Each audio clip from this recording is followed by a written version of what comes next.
السلام عليكم ورحمة الله وبركاته. أسعد الله مساءكم. الرجاء الاشتراك في القناة تدعيما لنا. أمامكم صورة المرحوم صلاح الدين بريكات من ولاية باتنا بريكة. الذي أمامكم كان له إحساس بقرب أجله، فقد كان ينشر منشورات تدلي بذلك. المنشور الذي أمامكم كتب فيه: تفاءل، لعله الحزن الأخير في حياتك، وأضاف: وتموت. فقد كان له إحساس. كما كتب أيضا: أسأل الله أن يهلك هذه الأمة ويستبدلها بأمة أخرى لأنها استحقت الاستبدال.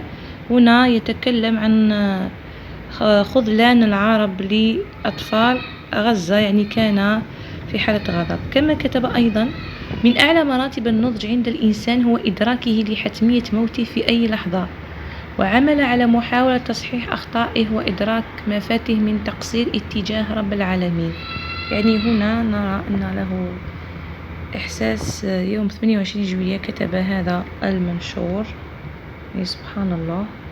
وتضيف زميلته الإخصائية الأرطفونية تقول: آخر كلمات الزميل المختص الأرطفوني صلاح الدين بريكات، ينحدر من ولاية باتنا قبل الرحيل في حادثة انقلاب حافلة الحراش، كأنه يودع الدنيا بكلمات تحمل معنى ورسالة، ثم شاء الله أن يرحل في حادث مأساوي، وكأن القدر كتب وصيته بيده. كلماته الأخيرة لم تكن مجرد منشورات، بل كانت رسائل لنا جميعا تجعلنا نتذكر الموت وندرك بأنه أقرب مما نتصور.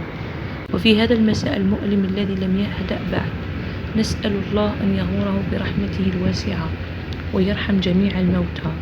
تضيف أنها لما دخلت لصفحته تألمت لكمية الرسائل الموجعة الخاصة على مواقع التواصل الاجتماعي، يعني المنشورات التي كان يبعثها في أيامه الأخيرة.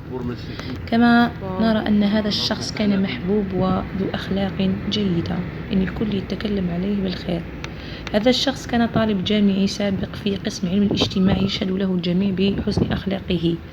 وها هي أستاذته في جامعة الجزائر تقول: ببالغ الحزن والأسى أنعي طالبي الخلوق بريكات صلاح الدين رحمه الله.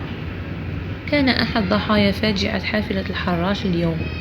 كان بارا بوالدته المريضة، الله يصبرها كما تقول، على فاجعتها في ابنها الثاني، يعني ممكن كان عندها ابن أول توفى. لازلت أذكر مقعده في الصف الأول وحرصه الدائم على حضور محاضرة الفرد والثقافة دفعة 2016 علوم اجتماعية. تقول أنها من المشجعين له، يعني هي اللي شجعته بيكمل أو يواصل الدراسة بالجزائر العاصمة، ممكن كان حاب يرجع الباتنا.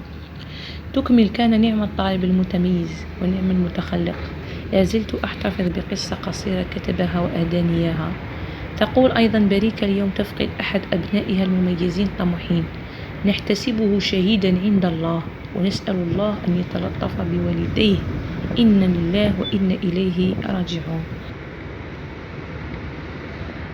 الصورة الأخيرة توضح والده وهو يحاول المشي بصعوبة في المقبرة، ويساعده أشخاص اللي كانوا حاضرين في الجنازة. ما عسنا أن نقول: ربي يصبرهم ويعوضهم ويرحمه الله.